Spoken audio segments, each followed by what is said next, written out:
खबर शामिल करते हैं रोड़ी से असलम सोमरू की। एटीसी कोर्ट में जेयूआई रहनुमा शहीद डॉक्टर खालिद महमूद सोमरू कत्ल केस की समाअत के दौरान एक सरकारी गवाह सब इंस्पेक्टर का बयान रिकॉर्ड किया गया।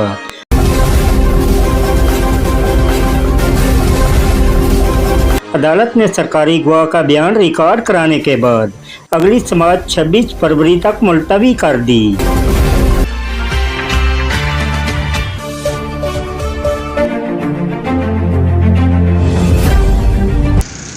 जो शहीद अल्लामा डॉक्टर खालिद महमूद सोमरू साहब के कत्ल केस की सुनवाई सखर सेंट्रल जेल के एटीसी कोर्ट में थी है।